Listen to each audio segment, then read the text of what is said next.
Bismillahirrahmanirrahim. Alhamdulillahi wassalatu wassalamu ala rasulillahi amma ba'du. Insyaallah kita akan lanjut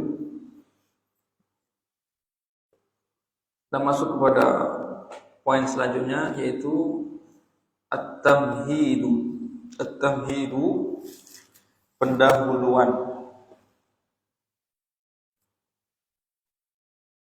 Jadi sekilas fikih itu ada 3 klasifikasinya. Ada namanya fiqhul mazhab, fikih mazhab. Nah, itu nanti berarti memang mendalami atau tadarruj, bertahap mempelajari mazhab muayyan, mazhab tertentu. Misalnya mazhab Syafi'i, ya mazhab Syafi'i saja dari dasar sampai akhir. Ini namanya fiqhul mazhab. Yang kedua ada namanya fiqhul mujarrad. Fiqhul mujarrad yaitu fikih non mazhab. Nah, yaitu memakai metode tarjih, metode tarjih. Jadi pokoknya keluar dari koridor mazhab. Misalnya kalau ini tentang poin ini pakai mazhab Syafi'i, poin ini pakai mazhab Hambali, tarjih, namanya mujarrad. Baru yang terakhir fikih muqaranah, fikih perbandingan, fikih perbandingan itu yang besar. Yang ada di hadapan kita yaitu fikih mujarrad, fikih non mazhab. Kalau dikaji fikih itu full khilaf ya, dalam tubuh mazhab sendiri banyak perselisihan, banyak cabang-cabang pendapat. Nah, jadi kalau kita pakai fikih non mazhab yang sudah jadi dan dihadirkan dalilnya, ya sudah bisa langsung diamalkan, wallahu a'lam. Dan juga hemat saya, misalnya yang belum ada kitabnya, kita belum masuk pembahasan, ini baru pengenalan kitab. Semoga pekan depan kita sudah masuk Kitabut Thaharah. Nah, mungkin kalau yang ada PDF gak enak ya, kalau cuma dalam PDF dia tidak bisa ditulis, tidak bisa dicoret-coret, ditabil, tidak bisa. Mungkin tidak masalah di print, tidak masalah ya, di print kitab Thaharahnya, print out, di print. Nah, nanti kalau ada rezeki beli kitab, tidak mengapa, kita punya fotokopian untuk dicoret-coret, dan kita punya yang asli. Yang asli itu nanti untuk murojaah. Nah, jadi kalau ngulang kan ada yang fotokopiannya. Saya juga sering dulu ya, ada kitab yang aslinya itu tidak dicoret. Saya juga sayang kalau kitab baru kita masih kata maju satu kata langsung tidak paham gitu ya. Baru awal baca langsung tidak paham, banyak tidak pahamnya, sibuk nyoret-nyoret itu penuh. Sayang juga kitab asli penuh coretan. Itu relatif, kalau saya pribadi merasakan sayang kitab baru penuh coret-coretan. Jadi saya biasanya ada kitab yang bahkan saya belajar dulu, walaupun kitabnya fotokopian, saya fotokopi dua rangkap. Satu untuk belajar yang dicoret-coret, yang kosong untuk ngulang.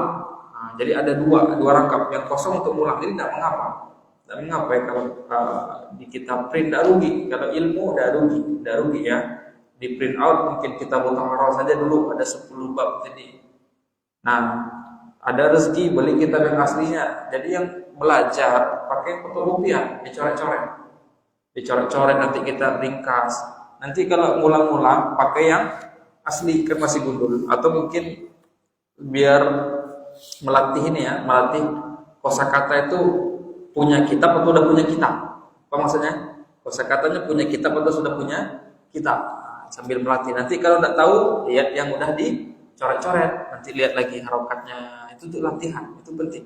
Jadi tidak mengapa ya, lapang rezeki beli kitab aslinya. Mungkin nanti berapa bulan lagi ada uang kan, tapi kan kita sudah punya fotokopian kitab Thaharah 10 bab, kurang lebih 40 halaman lebih, itu lama itu dikaji ya, bisa sebulan 2 bulan kan udah bisa nabung beli kitab asli. Besok fotokopi lagi tidak mengapa ya, kita belajarnya dengan fotokopian, tidak mengapa. Dan fikih itu sifatnya diulang-ulang. Ingat kalau udah belajar fikih itu diulang-ulang sampai suka fikih.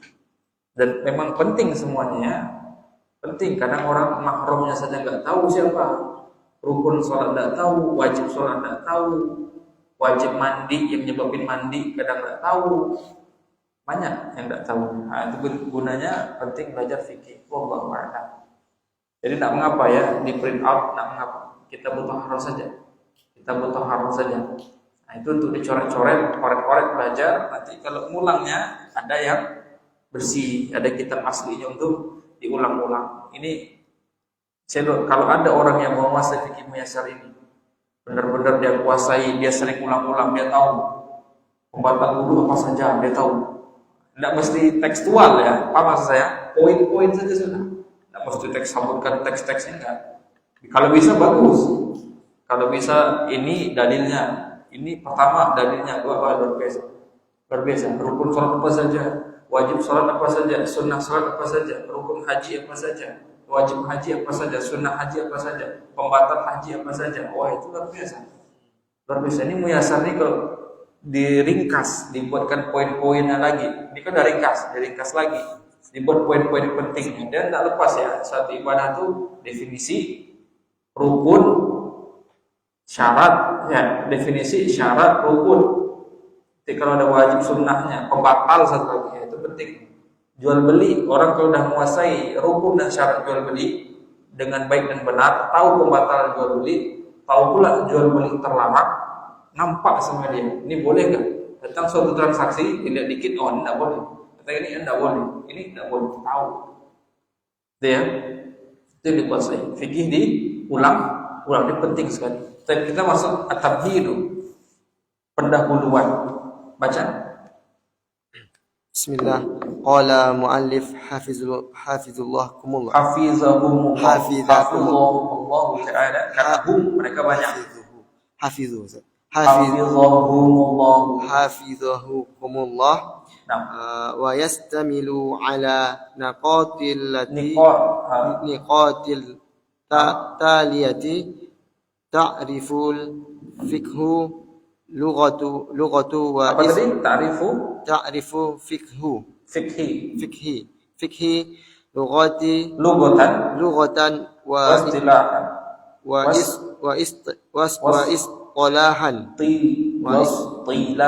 istilahan mawdu'ahu ke samping Ustaz. Ke samping masadiruhu dulu. Masadiruhu mawdu'ahu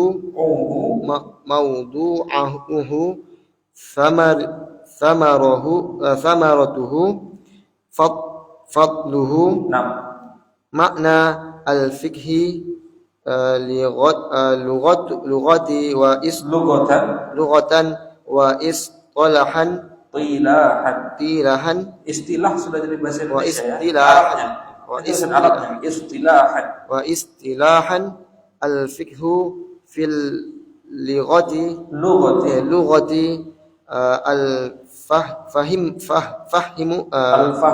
al-fahmu wa minhu qaulullahi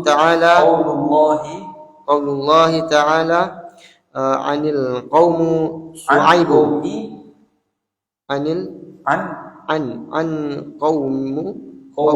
qaumi su'aiba ma nafqahu katsiran mimma taqulu walakin la tafqahuna tasbihahum wa qawluhu azza wa jal walakin la tafqahuna tasbihahum wal fiqhu fil istilahi al ilmu bil ahkami syar'iyyati al alamiyati amaliyati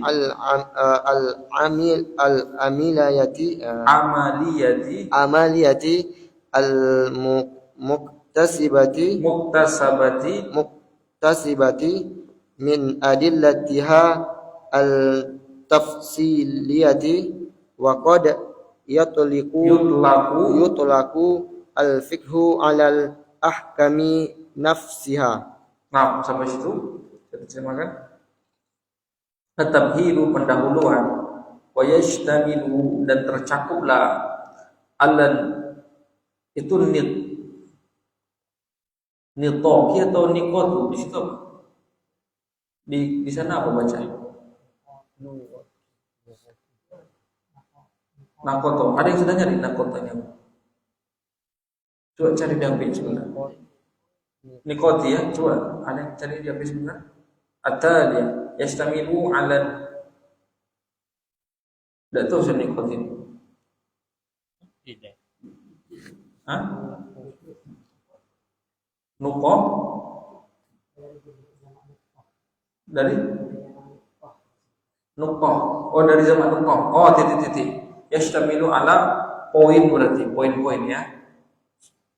Wa tamhid yastamilu ala nuqati taliyah. Fikih itu tercakup dalam titik-titik atau dalam poin-poin taliyah dari nuqah ya. Nuqati dari nuqah. Jamaknya apa? Nuqat. Niqati, izam ya. Niqati taliyah. Yastamilu dan tercakuplah atas poin-poin berikut ini, yaitu fikih itu mencakup poin-poin berikut ini, yaitu ta'riful fikhi lughatan wa istilahan, yaitu definisi fikih di dalam pendahuluan itu tercakup poin-poin berikut ini, yaitu ta'riful fikhi lughatan wa istilahan, definisi fikih lughatan secara bahasa, wa istilahan dan istilah. Selanjutnya masadiruhu, sumber-sumber fikih. Selanjutnya maudhu'uhu, pembahasan fikih. Fikih ini ruang lingkup, itu lebih enak ya. Ruang lingkup fikih. Ini ruang lingkupnya apa? Samarutuhu, buah dari fikih. Buah dari mempelajari fikih. Fadluhu, keutamaan fikih atau keutamaan mempelajari fikih. Nah, makna al-fiqhi lughatan wa istilahan, makna fikih secara bahasa, wa istilahan dan secara istilah. Al-fiqhu fil lughati, fikhi fil lughati, fi secara lughati bahasa, al-fahmu artinya faham. Fahmu ini sudah jadi bahasa Indonesia, faham. Ada salah faham, ada gagal faham, itu ya, fahmu, pemahaman. Fikih secara bahasa, pemahaman. Wa minhu, dan diantaranya qaulullahi ta'ala, dan diantara dalil dari makna ini yaitu qaulullahi, firman Allah ta'ala, maha tinggi, tentang qaumi, tentang kaum Syuaib, Nabi Syuaib.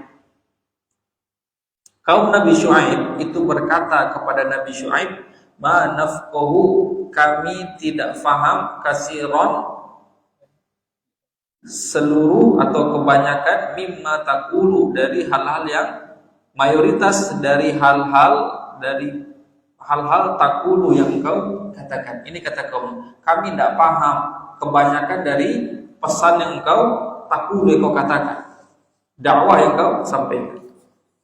Nah, jadi di sini nafqahu kata dasarnya fakiha yafqahu artinya fahmu. Ma nafhamu bisa ya. Ma nafhamu katsiran mimma taqulu. Kami tidak faham kebanyakan dari hal-hal yang engkau katakan. Wa qaulu azza wa jalla, dan juga fikih itu maknanya faham, itu berdasarkan firman Allah taala dalam surat Al-Isra ayat 44 tadi, Hud ya 91. Walakin la tafqahuna tasbihahum, ini penggalan ya. Akan tetapi la tafqahuna, kalian tidak faham, tasbihahum, zikir atau tasbihnya mereka. Ini terkait binatang dengan tumbuh-tumbuhan ya. Akan tetapi kalian tidak mengerti, tidak paham tasbih mereka. Tumbuh-tumbuhan, rumput itu bertasbih kepada Allah Ta'ala, semut bertasbih kepada Allah Ta'ala. Dalil semut dalam hadis sahih Muslim ada itu. Dan tentang ini tumbuh-tumbuhan, kita tidak faham zikirnya mereka, itu maksudnya. Bahkan ada yang fikih ini bermakna faham, itu sebagaimana hadis yang masyhur ya, wahlul 'uqdatam, doa Nabi Musa ya, wahlul 'uqdatam bilisani yafqahu qawli. Faqaha bermakna fahmu gitu ya, yafqahu atau yafhamu qawli. Wahlul halla, wahlul lepaskanlah, wahlul muqadatan, kelu lisani dalam lisanku, lepaskanlah ikatan dalam lisanku, maksud kelu lisanku, karena Nabi Musa bicaranya tidak lancar, dia ada cacat di lidah. Kenapa? Karena waktu kecil menelan bara api, jadi dia ada kelu, lisannya gagap ya, bicaranya tidak lancar. Jadi ketika disuruh mendakwahi Fir'aun, Nabi Musa berdoa, bukakanlah kelu di lidahku biar lancar, yafqahu qawli, agar mereka bisa paham perkataanku. Jadi yafqahu maknanya yafhamu qawli. Dari sinilah maka fikih itu maknanya secara bahasa adalah fahmu, pemahaman. Wal fiqhu fil istilahi, dan fikih secara istilah maknanya ini al ilmu, ini perlu digaris-garis ya. Al ilmu mengetahui bil ahkami syariah. Jadi fikih itu terkait apa? Hukum syariah. Ini garis pertama. Amaliyati, perkara amaliyah, praktek. Fikih itu adalah mengetahui, mempelajari hukum-hukum syariah, amaliyati secara praktek, muktasabati yang disadur, muktasabah yang dihasilkan, min dari adillatiha, dari dalil-dalil syariah, tafsiliyati yang terperinci. Jadi dalam definisi fikih bisa kita garis bawahi tentang hukum-hukum syariah 1, amaliyah 2, dan dalil tafsiliyah 3. Nah, itu disebut fikih. Fikih itu ya berbicara tentang hukum-hukum syariah, itu fikih. Hukum-hukum syariah, ini halal enggak? Ini halal atau haram? Itu masalah fikih. Ini halal enggak? Ini haram enggak? Ini boleh enggak? Itu fikih. Dan perkara amaliyah, perkara praktek. Jadi kalau masalah i'tiqadiyah, masalah iman, keyakinan, itu bukan wilayah fikih. Jadi kita kalau ngaji fikih. Di sana kita, wah ini kafir nih, nah, ke situ wilayahnya. Itu masalah akidah. Bedakan, karena fikih tidak membahas masalah akidah, tidak boleh. Karena koridor fikih itu masalah amaliyah, praktek. Muktasabati min adillatiyah tafsiliyah, dari dalil-dalil yang bersumber dari dalil-dalil terperinci. Waqad, dan sungguh, yutlaku, digunakan, al-fiqhu, fikih ini digunakan, disebut juga ala, atas al-ahkami nafsiha, atas hukum-hukum nafsiha. Jadi ada juga kadang disebut juga fikih itu hukum. Fikih ini ya hukum, gitu ya. Hukum itu fikih. Hukum-hukum kata orang. Fikih itu masalah hukum-hukum salat, hukum-hukum taharah, hukum zakat, itu fikih. Itu disebut. Ganti pembaca. Ini definisi fikih ditandain ya, biar tahu mana yang fikih. Nah, itu definisinya, ilmu bil ahkami syariah. Ilmu tentang hukum-hukum syariah, amaliyah, terkait masalah praktek amal, muktasabah min adillatiyah tafsilah, yang dihasilkan dari dalil-dalil terperinci, dari dalil rinci. Lanjut. Bismillah. Qala muallif hafidhahumullahu ta'ala, maudu'u al-fiqh. Masadiru. Apa yang kedua ya? Masadiru al-fiqhu. Masadiru al-fiqhi. Al-asasiyati. Al-asasiyatu. Al-awwal Al-Qur'anul Karim. Al-Qur'anul Karim. Al-Karimi. Al-Qur'anul Karimu. Naam. Tsani as-sunnatul mutahharatu. Naam. Ats-tsalits al-ijma'u. Naam. Ar-rabi' al-qiyasu. Naam. Maudu'ul fiqhu. Maudu'ul fiqhi af'alul mukallafina.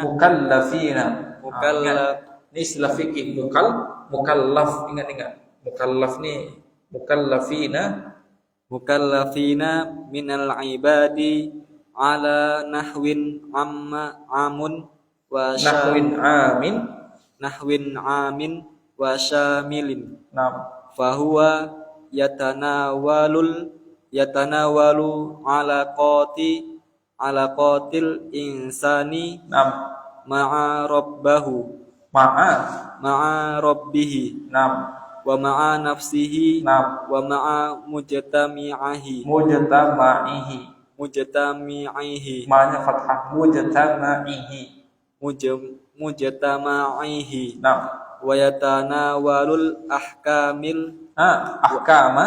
wa yatanawalul ahkamal al Amaliyata.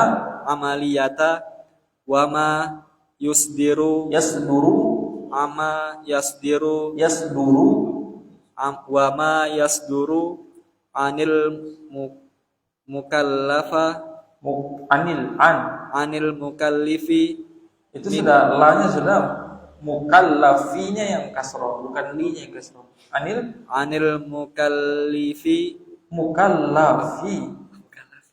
anil mukallafi min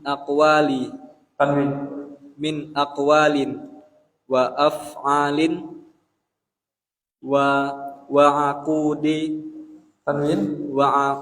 aqudin wa tasrifatin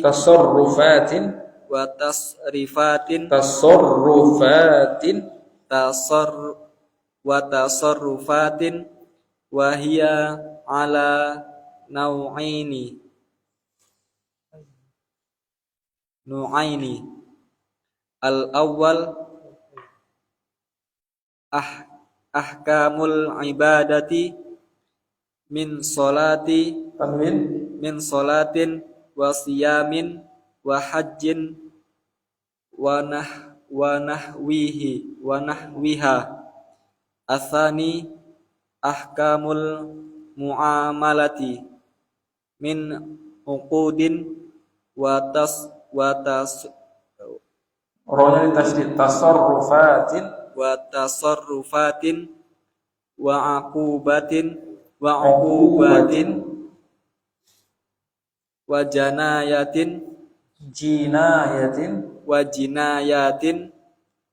wa domanatin wa ghairiha mimma yaqsudu bihi tanzimu alaqatin nasi ba'dihim ma'a ba'din, tapi ba'duhum ma'a ba'din boleh sih. Ba'duhum ma'a ba'din. Tapi kalau nasi padanannya ba'dihim ma'a ba'din enggak enak ada ya. Tadi tentang ta'rif ya, definisi fikih secara bahasa dan istilah. Lanjut masadirul fikhi, sumber-sumber fikih al-asasiyah yang esensial yang penting, sumber-sumber fikih yang penting. Yang maksudnya sumber-sumber fikih yang disepakati para ulama. Yang pertama dari Al-Qur'an Al-Karim. Jadi sumber hukum itu lahirnya sumbernya pertama dari Al-Quran Al-Karim, yang kedua sunnah mutahharah, sunnah yang telah disucikan, maksudnya sunnah yang telah diteliti kesahihannya, hasankah dia, al-ijma'u, dan ijma' kesepakatan ulama kaum muslimin di zaman itu ya. Ijma' ini sulit tercapai ya. Ijma' itu misalnya abad kedua, misalnya tahun abad kedua ada satu hukum, itu harus seluruh ulama di dunia di masa itu pendapatnya A, suaranya A semua, itu disebut ijma'. Tapi kalau ada satu yang bayangin, ini misalnya tahun 150-an Hijriah, misalnya 150 Hijriah, ulama yang hidup di masa itu, yang sudah level ulama di dunia, ada satu hukum, ditanya pendapat mereka, dikirimi surat. Kalau seluruhnya mengatakan A, itu namanya ijma'. Tapi kalau ada satu orang mengatakan B, tidak terjadi sulit nggak? Sulit. Apalagi zaman sekarang. Itu kata Ibnu Taimiyah ya. Kalau zaman sahabat, ijma itu gampang. Karena kaum muslimin dikala itu belum banyak, tinggalnya belum jauh-jauh. Kalau sekarang jauh-jauh, ada muslim Afrika, ya, ada muslim Eropa sana. Payah. Seluruh kepala ulama itu harus sama riba. Ini sudah ijma dulu haram riba ya. Banyak ya, itu namanya ijma, konsensus ulama. Jadi sedunia yang sudah level ulama itu dimintai pendapatnya, dan kalau semuanya seluruh ulama yang hidup di masa itu, yang menjabat level ulama di masa itu, seluruhnya mengatakan A, satu suara A, berarti itu terjadi ijma, dan itu nggak boleh dibantah oleh generasi di zamannya. Misal riba haram, sepakat ulama riba haram, datang yang belakangan nyebut riba halal gitu ya. Itu lucu ya. Dirubah yang zaman sekarang. Yang keempat al-qiyasu. Kias ini analogian ya. Misalnya dulu rokok zaman narkotika zaman Nabi belum ada. Cuma ada namanya khamar. Khamar itu minuman keras. Khamar itu hukumnya haram. Kenapa haram? Karena menghilangkan akal. Itu haram. Khamar hukumnya haram, alasannya karena menghilangkan akal. Dalilnya ada. Innamal khamru wal maisiru wal ansabu wal azlamu rijsun min amali syaitan fajtanibuhu la'allakum tuflihun. Ada dalilnya pengharamannya. Datang narkotika, bahan-bahan adiktif berbahaya. Zaman dulu nggak ada, tapi kita lihat kalau dulu namanya khamar, sekarang namanya narkoba. Hukumnya tanda tanya. Alasannya atau sebabnya sama. Khamar itu sebabnya menghilangkan akal, narkoba menghilangkan kesadaran akal. Nah, berarti namanya satu khamar, satu narkoba. Hukumnya kalau khamar itu hukumnya haram, narkoba tanda tanya dulu, nanti disimpulkan. Kalau alasan pengaruhnya menghilangkan kesadaran akal, ternyata sama. Pada narkotika juga ada penghilangan kesadaran dan akal, maka dapat hukumnya disamain. Jadi haram. Maksudnya dibuat peta konsep seperti itu saja. Ada asal, ada furu'. Asal hukumnya yaitu khamar, furu' cabang itu narkoba. Nah, dapat kesimpulannya karena sama-sama menghilangkan kesadaran, hukumnya sama-sama haram. Nah, itu namanya al-qiyasu. Nanti ya lebih rinci belajarnya di usul fikih. Maudhu' al-fikih, ruang lingkup fikih. Maudhu' al-fikih, ruang lingkup fikih, af'alul mukallafina, yaitu af'alu perbuatan al-mukallafina, mukallaf. Apa itu mukallaf? Mukallaf itu orang yang telah diberi beban syariat. Maksudnya dia sudah mendapatkan, sudah dibebankan kepadanya kewajiban-kewajiban syariat, itu namanya mukallaf. Syarat salat harus balik. Berarti belum balik, belum dapat beban syariat. Af'alul mukallafina, perbuatan-perbuatan mukallaf minal ibadi, dari kalangan hamba, ala nahwin, seperti perbuatan yang bersifat amin, bersifat umum, wa syamilin, dan bersifat menyeluruh. Jadi perbuatan mukallaf ini yang bersifat umum sama yang bersifat menyeluruh, yang sifatnya mencakup alam. Fahuwa, dan ruang lingkup ini yatanawalu, mencakup. Fahuwa, ruang lingkup ini yatanawalu, mencakup. Nah, jadi fikih ini mencakup alaqati, hubungan al-insani, hubungan manusia, ma'a, bersama rabbihi, bersama Rabbnya. Nah, ini fikih itu mencakup hubungan hamba dengan Tuhan, yaitu fikih apa? Fikih ibadah. Berwudu itu hubungan hamba dengan Tuhan. Ibadah, fikih ibadah, toharo, sholat, zakat, puasa, haji, umroh, ini hubungan hamba dengan Tuhan. Hablum minan nas. Nah, itu fikih. Alaqatil insani ma'a rabbih, jadi fikih itu mencakup hubungan manusia dengan Rabbnya, wa ma'a nafsihi, dan hubungan manusia dengan dirinya sendiri, wa ma'a mujtama'ihi, dan hubungan manusia dengan mujtama'ihi, dengan masyarakat. Nah, hubungan manusia dengan Tuhan dan hubungan manusia dengan dirinya dan hubungan manusia dengan mujtama'ihi, dengan apa? Dengan masyarakat. Hablum minallah wa hablum minan nas. Hubungan dengan Allah, hubungan dengan manusia itu dibahas dalam masalah fikih. Nah, contoh hubungan antara sesama Allah itu ibadah. Hubungan antara manusia yaitu masalah muamalah, masalah fikih muamalah, masalah fikih usrah, hubungan kita dengan istri, wal jinayah wal qadaya wal jinayah, hubungan masalah hukum tindak kriminal, itu karena pelanggaran kita.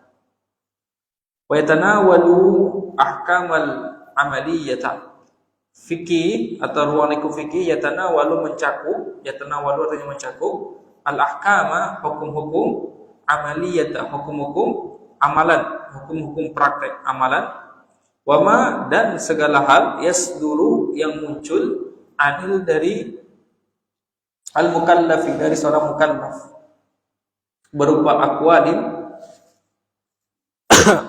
aqwalin perkataan, wa af'alin, dan perbuatan. Nah, jadi ruang lingkup fikih yaitu mencakup hukum-hukum amaliyah, hukum-hukum praktek amalan, dan juga hukum-hukum hal-hal yang muncul dari hamba berupa perkataan dan perbuatan. Perkataan itu ya misalnya sholat, ada zikirnya, ada bacaan-bacaan sholat. Nah, itu merupakan ruang lingkup fikih. Atau amalan haji nanti ada ya kata-katanya, doanya, zikirnya diatur di dalam masalah fikih.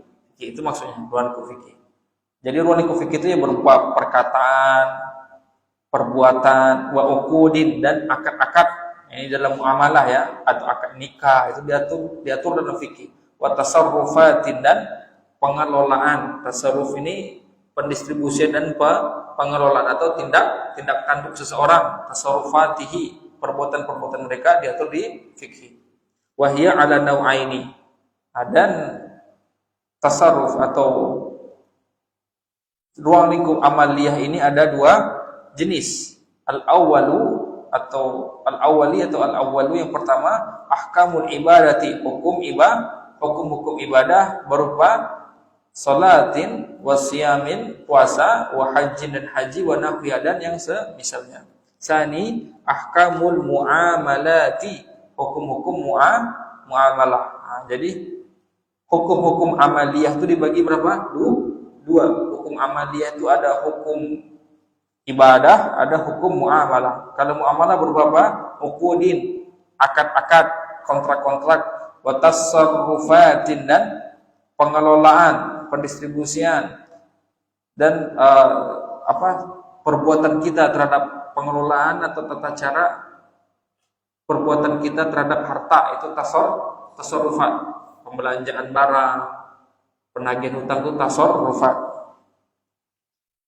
Wa uqubatin, tentang hukuman-hukuman, wa jinayatin, sama tentang dosa ini, hukumnya ini sama, wa dhamanatin, tentang penjaminan, wa ghairiha, dan lain-lain, mimma, di antara perkara-perkara yuqsadu bihi, harusnya yuqsadu ya, yang dimaksudkan dengannya untuk tanzimu, untuk ketertiban, keteraturan, alaqati, hubungan, annasi, manusia, ba'dihim ma'a ba'din, sebagiannya dengan sebagian yang lain. Nah, jadi ini fikih ini luar biasa ya. Fikih ini diantaranya mencakup apa?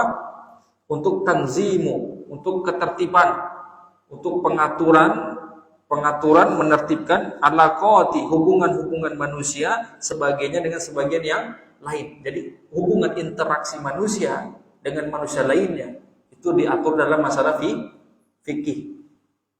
Luar biasa ya. Nah, bagaimana dengan orang tua, bagaimana dengan istri, itu diatur dalam masalah fikih. Bagaimana dengan rekan kerja, dengan atasan, dengan karyawan, gitu ya. Dengan kalau kita berinteraksi dengan lawan transaksi, itu diatur dalam masalah fikih. Nah, luar biasa. Nah, ganti pembaca.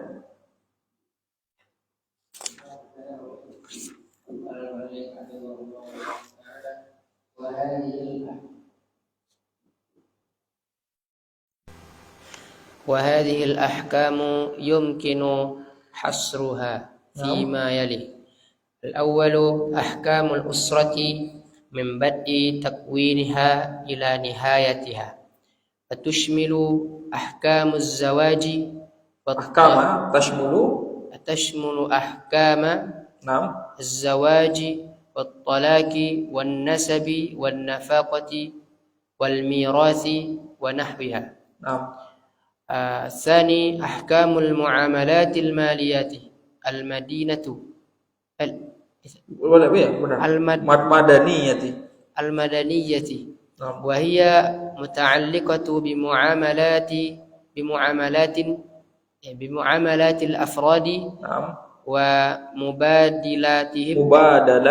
ومبادلاتهم من بيع نعم. وإجارة وشركة ونحوها. Naam. الثالث الأحكام الجنائية Benar, جنائية، وهي التي تتعلق بما يصدر عن المكلف من جرائم وتعديات، Naam. وما يستحقه عليها من عقوبات. Naam. الرابع أحكام المرافعات والقضاء، وهي المتعلقة بالقضاء في الخصومات والدعوة وطرق الإثبات ونحوها. الخامس الأحكام الدولية.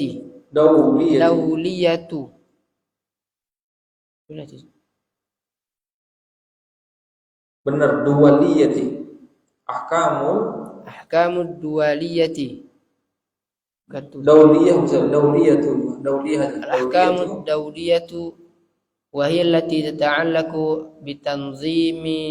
بتنظيم علاقات الدولة الإسلامية بغيرها من الدول في السلم والحرب،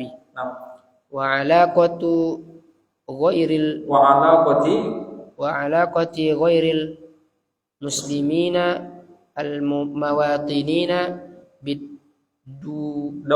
بالدولة، وتشمل الجهاد والمعاهدات.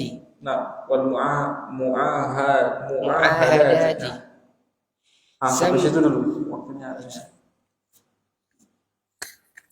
Wahazil ahkamu, dan hukum-hukum ini yumkinu, memungkinkan, hasruha, untuk meringkasnya, fima yali, ke dalam poin yali berikut ini. Jadi tentang hukum ibadah dan hukum muamalah atau hukum amaliyah ini bisa di hasruha, dikasih pembatasannya dalam poin-poin berikut ini. Ahkamul usrati, hukum keluarga, min badai, dari permulaan, takwiniha, dari permulaan mendirikannya, takwiniha, merangkainya, ila nihayatiha, sampai selesainya rumah tangga. Dari mulai takwini, menjalin rumah tangga, sampai selesainya rumah tangga.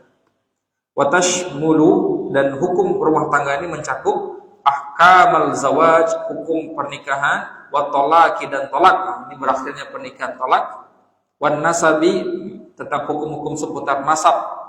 Nanti kalau ini lahir, ini anaknya nasabnya kemana, gitu ya. Kalau dia berzina, nasabnya kemana? Apa maksudnya? Anak hasil zina, luar nikah, ini nasabnya kemana? Nikahnya nanti bagaimana? Nah, itu di sini dibahas. Wa nafaqati, dan tentang nafkah. Istri itu jajannya berapa? Yang nanggung siapa? Orang tua, ibu kita tuh siapa yang tanggung? Nah, itu nanti ada fikih nafkah ya, nafakoti, wal mirasi dan tentang masalah waris, wa nahwiha dan lain-lain terkait rumah tangga, terkait fikih keluarga. Waris juga masuk fikih keluarga. Karena kan pasca meninggalnya ayah, ibu gitu atau anak, nanti ada harta peninggalannya itu diselesaikan dalam fikih waris. Yang pertama, ahkamul usrati, fikih keluarga. Yang kedua, ahkamul muamalati maliyati, hukum-hukum muamalah, interaksi maliyah, interaksi harta madaniyah. Maliyah atau bisa diartikan madaniyah. Wahia ya muta'alliqatu, dan hukum-hukum muamalah ini muta'alliqatu berkaitan dengan muamalati, dengan interaksi-interaksi al-afrodi, interaksi-interaksi individu seseorang. Wa mubadalatin dan barternya mereka dan saling tukar menukarnya mereka berupa. Jadi hukum muamalah ini berkaitan dengan interaksi individu mereka dan pertukaran atau barteran, saling barternya, saling bertukarnya mereka berupa mubadalah itu barter ya, saling tukar menukarnya mereka berupa buy-in, berupa jual beli, wa ijaratin dan ijarah ini sewa menyewa atau jual beli jasa, wa syirkatin, syirkani kerja sama, wa nahmiyah dan lain-lain. Ini intinya muamalah ini terkait masalah person dan terkait masalah interaksi tukar menukarnya mereka. Nah, itu masalah muamalah. Nah, kalau jual beli tukar uang dengan barang, kalau sewa menyewa tukar uang dengan jasa, itu muamalah. Usrah muamalah. Yang ketiga, al-ahkamul janaiyati, hukum jinayah. Hukum-hukum tentang jinayah ini intinya pidana ya, masalah pidana, masalah tindak kriminal. Wahyallati, dan hukum ini hukum tata'allaku yang berkaitan bima dengan hal, yasduru bi dengan banyak hal, yasduru yang timbul dari mukallafi dari person mukallaf berupa jaroima berupa dosa, perbuatan dosa, wa ta'diyatin dan pelanggaran-pelanggaran.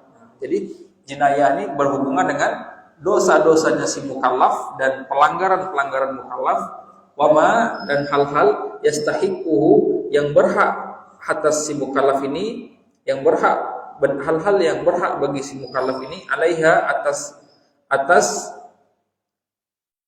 atas fikih ini min uqubatin berupa azab-azab. Jadi pembahasan jinayah ini itu terkait dosa-dosa atau pelanggaran-pelanggaran mukallaf dan segala hal yang menyebabkan si mukallaf ini berhak atas hukuman tersebut berupa uqubatin, berupa hukuman alaiha, atas tindakannya itu hukuman. Yang keempat, ahkamul murafa'ati wal qada'i, sama ya, hukum-hukum terkait murafa'ah sama qada' ini sama. Hukum-hukum terkait masalah qada' ini putusan. Kalau jinayah itu tentang terkait pidana. Kalau ini dosanya, ini hukumannya. Kalau tentang qada' tentang putusan. Wa hiya muta'alliqatu bil qada'i, dan hal ini berkaitan dengan qada'i, dengan putusan hakim fil khusumati, dalam kasus sengketa khusumati, sengketa pertengkaran, wa da'wa dan tuntutan. Ini masalah pengadilan agamanya qada' ya, tentang dakwah, tentang tuntutan, tentang klaim, wa turuqil isbat dan hukum isbat, hukum positif, wa nahya dan semisalnya. Bisa ya saya mengartikan turuqil isbat, hukum-hukum positif. Wal kamu dauliyatu, dan hukum-hukum kenegaraan, hukum-hukum ketatanegaraan juga ada di fikih. Wahya dan ya allati, hukum-hukum yang tata'allaku berkaitan bitanzimi dengan tanzimi, dengan pengaturan penertiban alaqati, hubungan daulati, hubungan negara Islamiyah bi ghairiha, dengan selainnya, dengan negara kafir maksudnya, min duali, dari negeri-negeri berupa silmi, perdamaian, wal harbi, dan peperangan. Nanti yang poin kelima ini nanti masuk di dalam bahasan fikih jihad. Di situ nanti ada pula aturan tentang bagaimana hubungan kita dengan negeri kafir, bagaimana interaksi kita nanti kalau ada orang kafir di negeri kita. Itu dikemas dalam pembahasan fikih jihad. Jihad itu ada fikihnya, bukan sembarang jihad sana jihad sini, bom sana bom sini, nggak ada. Di fikih jihad nyuruh ngebom itu nggak ada, apapun mazhabnya nggak ada. Paham ya?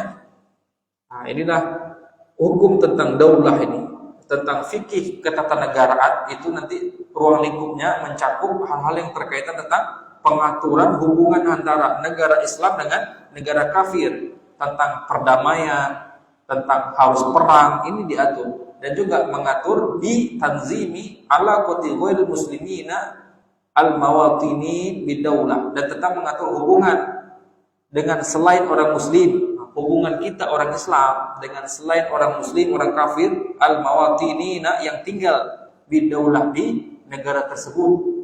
Bagaimana pula? Wa tashmulu, dan fikih ini mencakup masalah al jihada, perkara jihad, wal muahadati, dan tentang muahad, tentang perjanjian-perjanjian perdamaian, perjanjian yang semisal.